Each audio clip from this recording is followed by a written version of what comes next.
Well, good morning. Glad to see you. Glad to be seen. Have you ever wondered why you are where you are in life? Yeah, okay, good. Good. Oh, that was my daughter. Okay, great. You don't have to do chores this week. Way to go, Audrey. Okay.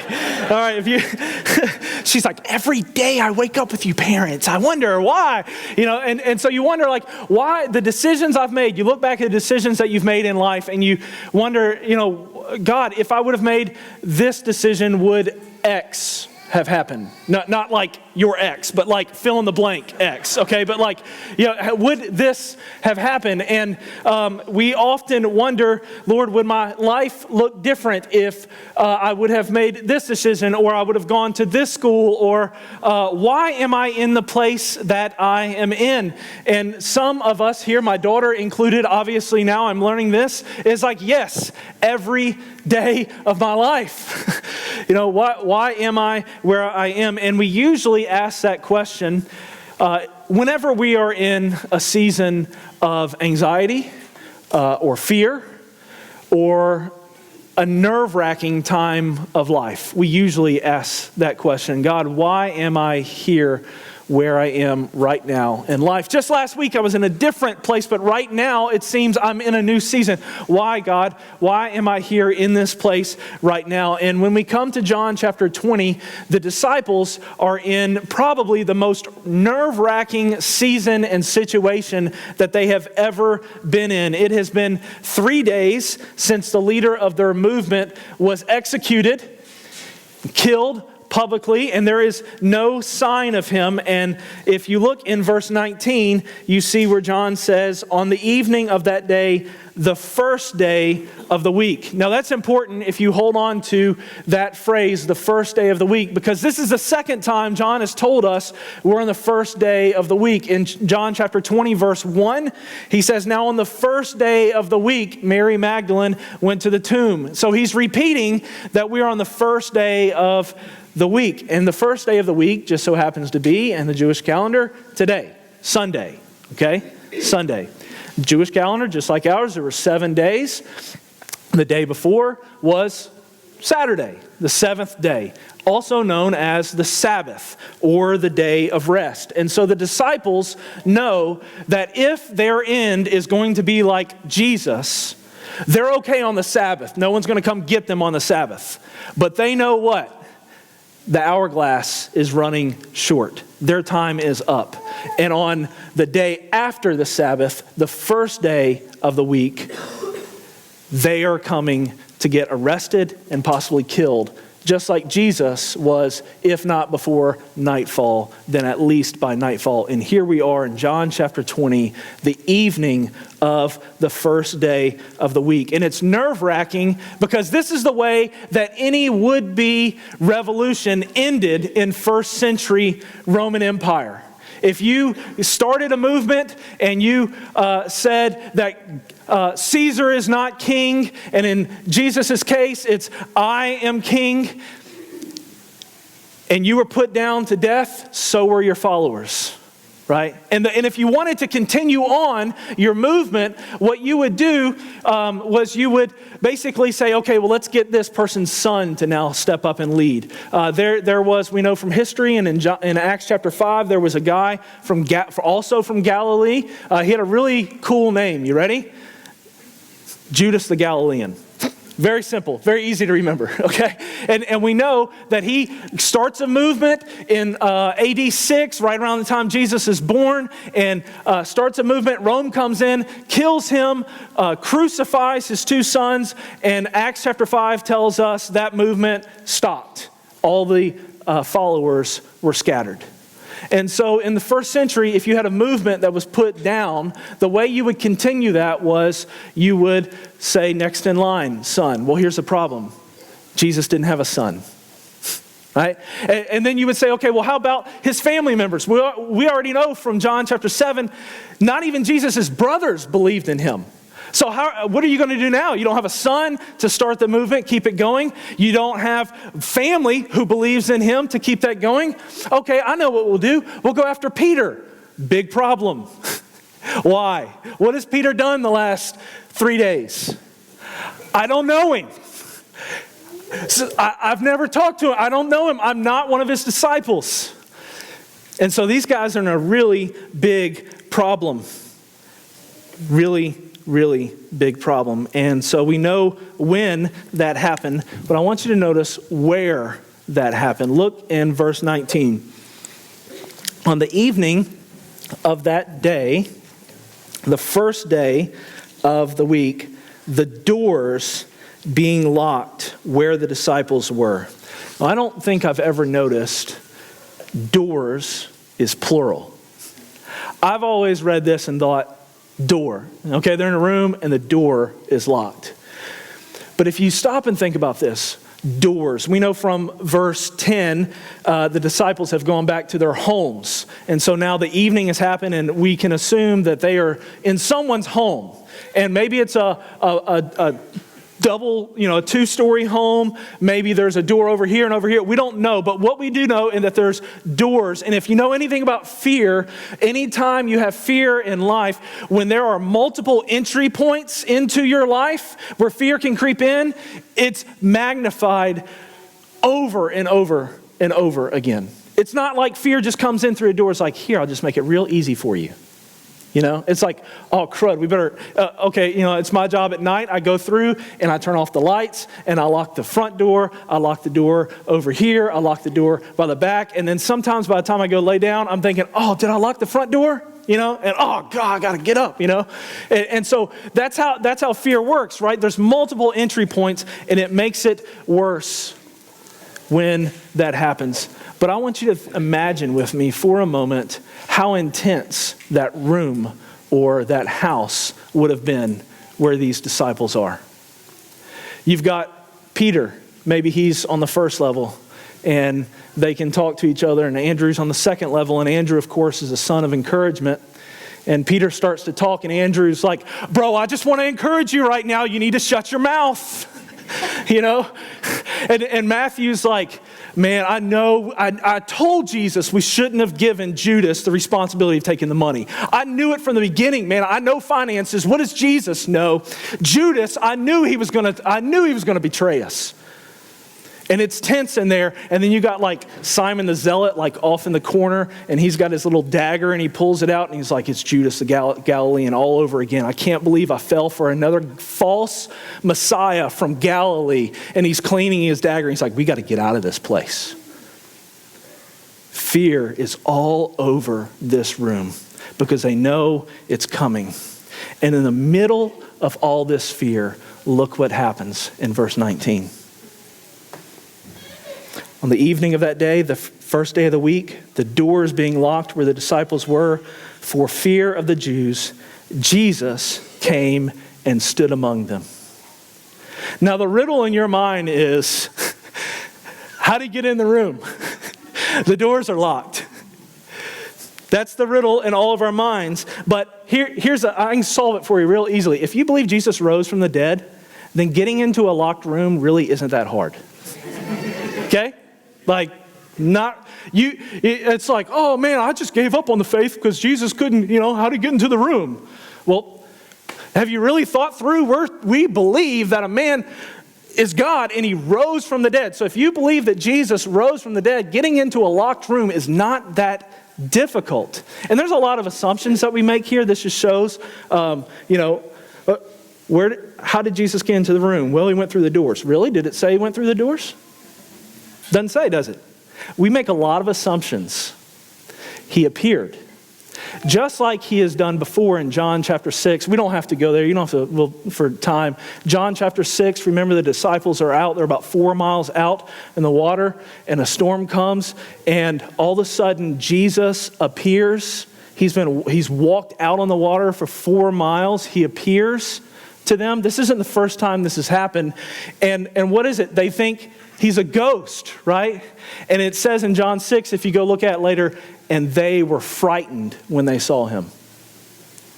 I want to submit to you this morning that the disciples' biggest problem at this moment is not fear of the Jews, but it's fear of Jesus. The biggest moment right here, their biggest fear at this moment is Jesus is here.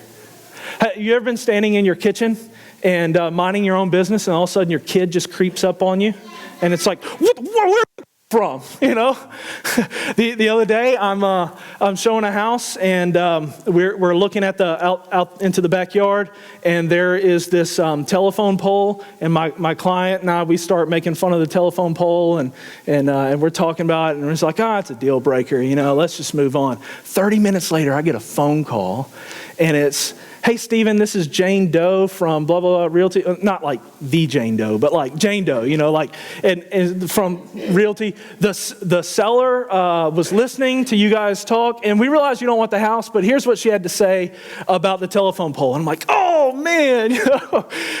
If Jesus can raise from the dead, and if Jesus can appear out of anywhere, does it not follow he knows exactly what they have been saying to one another? Does it not follow then that he knows exactly where their fears are coming from and their doubts, and then all of a sudden out of nowhere he appears, and it's like, oh no, Jesus, no, man, we knew you were coming through.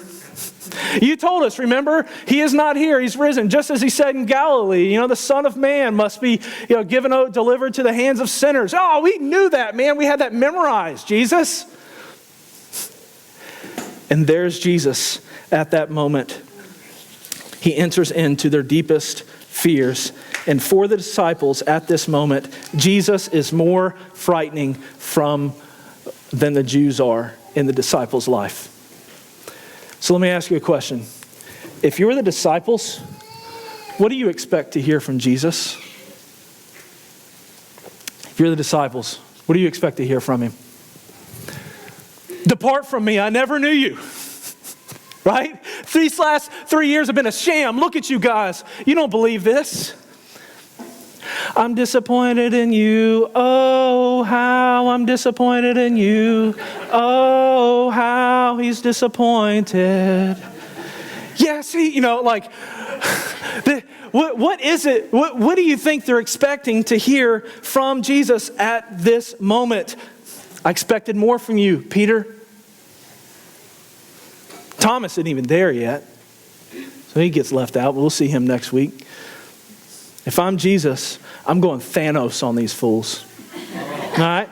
I'm going Thanos, just, you know? I'll find another way to reach the world. You guys obviously have failed me all this time, and here you are. No. Hear these words. At their moment of fear from the Jews, and now fear, how is he going to treat me? What's his disposition to me? What does Jesus say? Peace be with you. Peace be with you. This is John 14:27. Look at it in John 14:27. Flip back. Jesus has told them before he ever left. John 14:27. Peace I leave with you. My peace I give to you. Not as the world gives to you. Let not your hearts be what? Troubled. Neither let them be afraid. How does the world give peace? Empty promises. That's how the world gives peace. Oh, you failed me? I'll find someone else. In that day, there would have been an altar that Caesar Augustus had established when he's establishing the Pax Romana, the peace of Rome. There was an altar of peace, and it was to symbolize the rule and reign of Augustus Caesar, how he was going to spread that and how his kingdom would last forever. Do you know today you can spend $10 in Rome and go see that monument? It's empty. It's short-lived. In our society, our figure of peace is Santa Claus, right? So the world gives peace by saying, here, trust in this empty promise, and by the way, we'll take $10 out of your pocket. That's how the world gives peace. But Jesus told them, my peace I give to you. And now here they are, face to face with Jesus after abandoning him in his darkest hour. And he says to them, Shalom, peace. I mean, I'm reading this week, and I just think, how many times have I been backed into a corner in my life? How many times have I said, God, are you going to come through? You're going to make it on here? The mortgage is due, God. How are we going to make ends meet? God, my kid is sick. God, I've got all of these things, these fears, and my back is against the wall. And if you don't come through, and on the evening, the 11th hour, Lord, are you coming through? It's 11:59. You know what? He's not going to come through. I'll take matters into my own hands, because that's always worked out well. I take matters into my own hands. And if your view of God is even at the moment of your biggest failure of Him, He looks at you and says, I'm so disappointed in you. You've got the wrong God. Because this God comes and says, Shalom, peace. All the while the Bible is saying that for those who belong to Him, He even shows up in our most epic failure and says, Shalom, peace. And when Jesus talks about peace, He's not referring us back to the 1960s or Zoloft, where we just, kind of all just chill, take a chill pill and just kind of relax a little bit here. The idea behind peace is the biblical idea of shalom, or the way things ought to be, or all things working together for good. And shalom is what God brings into the world when you open the Bible and you read in Genesis 1. God brings shalom, or peace, into the world at creation. In Genesis 1, the world, it says, in the beginning, God created the heavens and the earth. The earth was without form and void, and darkness was over the face of the deep. And the Spirit of God hovers over the darkness. And God comes and He creates the world, and it's formless and void, meaning it's uninhabitable and unproductive for man to be able to live. And so He forms it and He fills it in days 1 through 5. And on day 6, He's prepared a place for His people, and He creates Adam and Eve on day 6. But not long after, this is the world that you and I live in, not long after, Adam and Eve vandalize God's shalom by breaking His law, and sin and death and fear are now present in the world, and it's not the way things ought to be. Notice what Jesus does next in John chapter 20. Jesus came and stood among them, and He said to them, peace be with you. And then what does He do in verse 20? When He had said this, He showed them His hands and His side. Now, if you go to Luke's gospel and you read Luke's gospel, you don't have to turn there now, but if you go and you read this account in Luke's gospel, Luke says He showed them His hands and His feet. So which was it? Both. Right? Think about it. Jesus is on the cross, and I don't, you can think philosophically about how all this happened, but He was a hunk of meat. When He was hanging on that cross, he was despised. He was beaten beyond recognition. And so He didn't just have like a clean scar here and here and here. He had everywhere. And somehow in this resurrected body, He is, and I don't know, are they scars? Are they open wounds? We don't know. But what we do know is that Luke says He had a scar here and a scar on His foot. John says a scar on His hands and His side. Why? Why does John point that out when Luke says hands and feet? What John is doing here is he's connecting God's work of creation from Genesis to God's work of new creation in the gospel. Follow along with me here. Remember when God created Adam? Right? God creates Adam and He makes him as a gardener to basically keep the garden and to expand the boundaries of that garden and to fill the earth with the knowledge of the glory of the Lord as the waters cover the earth. And God brings helpers to Adam, right? And there's not one suitable found for him. So what does God do? God puts Adam to sleep, and He takes what? A rib from his side, right? And Adam wakes up, and there is a helper suitable for him.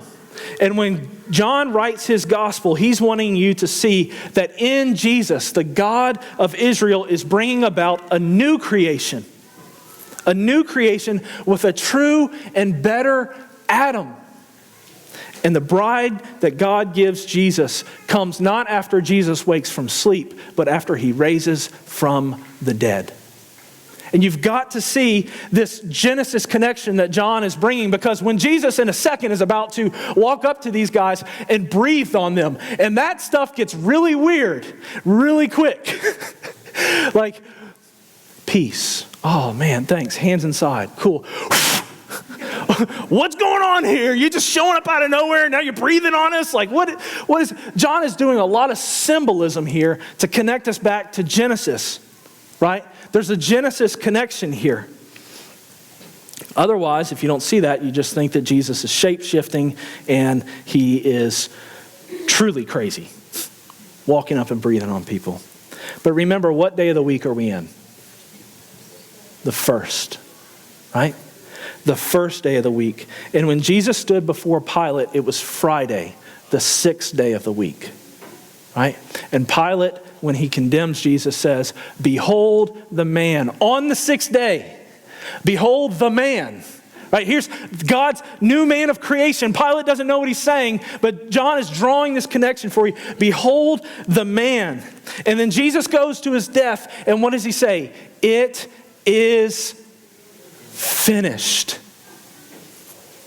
John is writing this way so that you see the events within the flow of creation. The 6th day work is done, and on the 7th day, God rests. But this time, he rests in a borrowed tomb before the new creation event. And on which day of the week does new creation happen? The first, right? Look in verse 1, chapter 20, verse 1. Look what happens. Now on the first day of the week, when Mary Magdalene comes to the tomb early, while it was still dark. So before there's light, there's a theme of darkness. Darkness is over the face of the earth. And God's going to bring a new creation out of that. Look in verse 15 of chapter 20 and look what happens. Chapter 20, verse 15, Jesus said to her, "Woman, why are you weeping? Whom are you seeking?" And supposing him rightly to be what? A gardener.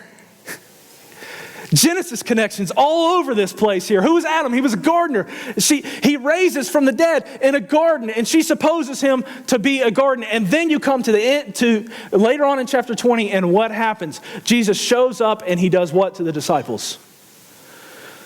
Breathes on them. And what did God do when he created his people and constituted his people? He breathed life into Adam from the ground. And all of this is happening and taking place here so that you can see that just as God breathed his spirit into Adam, the gardener, at creation and constituted him a living being, what Jesus is doing here is he's constituting his church as a living being, sending us out to carry on the creation mandate and the mission of God. Now, for my theologians in here, I don't take receive the Holy Spirit to mean that Jesus is giving them the Holy Spirit at this very moment, because in a couple verses, like next week, I don't know if Lance or whoever's preaching is going to be covering the next section, but the next section, guess where the disciples are? They're hiding behind locked doors again. What? Their experience there was so far removed from my safe suburban life, I don't understand it. But I don't think Jesus is giving them the Holy Spirit. That doesn't come for another 50 days at Pentecost yet, okay? And also, later on, I think in chapter 21, you can look at this. Chapter 21, verse 3, Simon Peter said to them, "I'm going fishing." And they said to him, "We'll go with you." They went out, got in the boat, but that night they caught nothing. I don't think if you're empowered by the Spirit of God, you don't catch any fish. Right? Like Eddie is like, "Oh man, dang it." What Jesus is doing here is breathing on them is highly symbolic. Everything that has taken place in the last chapter is highly symbolic so that you see Jesus for who he really and truly is. So what does all this mean for us as a church? What is all this high level stuff, all this Jesus is the true and greater Adam and God's new creation? What does all of this mean for us? It means that we are a people marked out by shalom. It means that we are a people marked out by peace. We are a new creation people. And when you look at Jesus, what we see is new creation has scars and wounds. You see, God's work of new creation is not some program in some distant future that one day it will happen. God's program of new creation and bringing His kingdom has happened now. And the place where we see it most is in the midst of our scars and our wounds and our fears. And one day we will know God when those scars and wounds and fears will not continue to happen. But right now, God is a God of scars. And God is a God of shalom. And we see this best when we ask, Lord, why am I here right now? And we look at our lives in light of the gospel. So find your wound and you'll find your ministry. Where's your wound? Where have you been hurt? You think God is so unjust just to let that be an accident? Or let that be a throwaway in your life? Where is your wound? Find your wound, and that's likely your place of ministry. Jesus says, as the Father has sent me, I am sending you. Jesus is not saying this in a seminary class or a nice, safe auditorium. Where is He saying, as the Father has sent me, so I am sending you? Where are the disciples? Behind locked doors. And you know what they're planning to do? We got to get out of this city. We got to get out of here. And what's Jesus do? As the Father has sent me, so I'm sending you. And if you forgive anyone's sins, wait. We got to go back to them? Yes. I'm not too sure if I get this plan.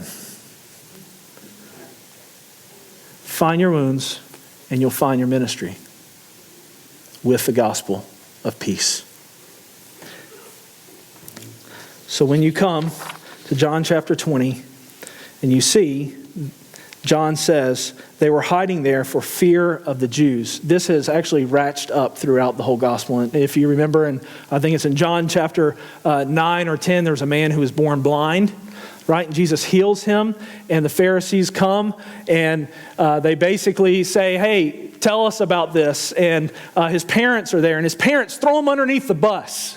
Well, he's of age. Let him tell you. And the man's like, oh, you want to be his disciples too? His parents are afraid of the Jews. He's not, because he knows what God's done in his life. And you know what? In John, I think it's 9 or 10, they say, John says, and they kicked him out of the synagogue.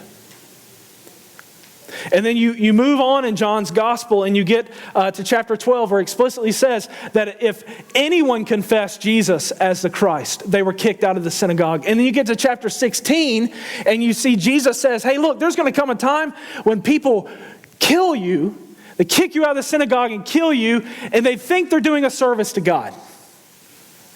And then, of course, in John chapter 20, Joseph of Arimathea, what does he do? He secretly at night goes and gets the body of Jesus. Why?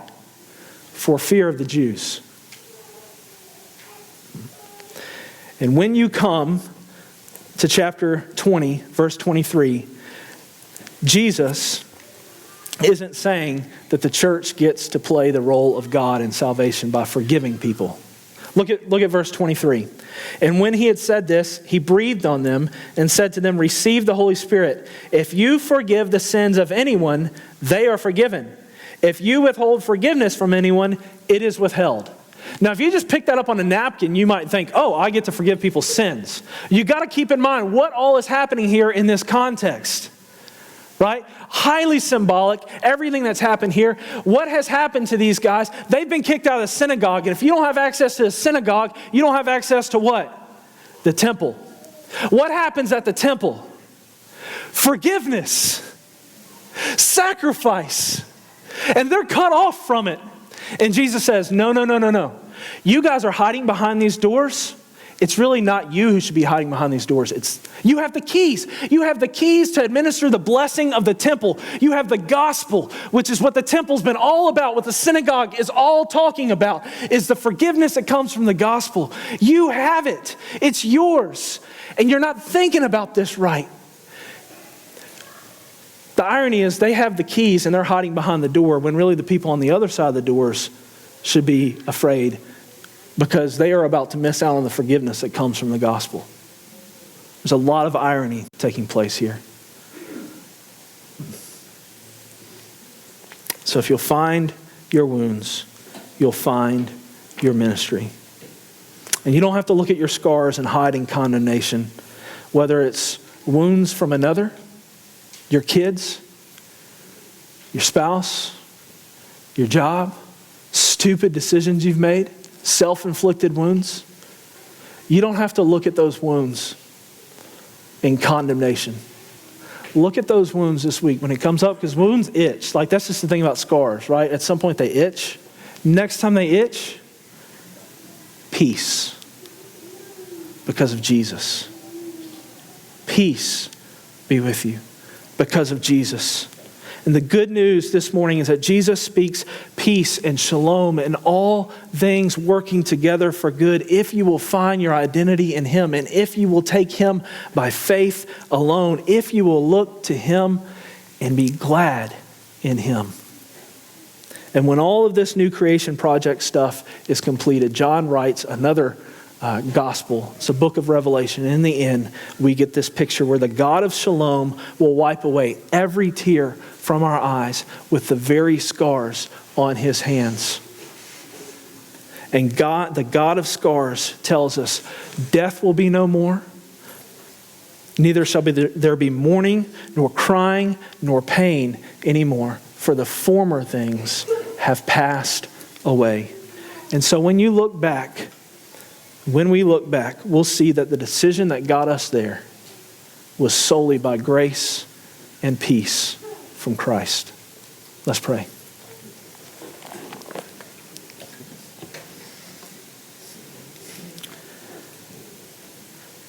Father, the announcement of forgiveness is here this morning in this room because the gospel of forgiveness is here. People who often would despise you and who would abandon you and then who would not understand you, Lord. We remember Jesus' words, Father, forgive them, for they do not know what they are doing. And Lord, that radical forgiveness, that radical peace, Lord, this morning, we pray that it would go and change hearts and that we would see lives changed by the gospel. Lord, that you would take this word and drive it into our hearts, that we would be a people of peace and of new creation. And it's in Jesus' name that I pray. Amen.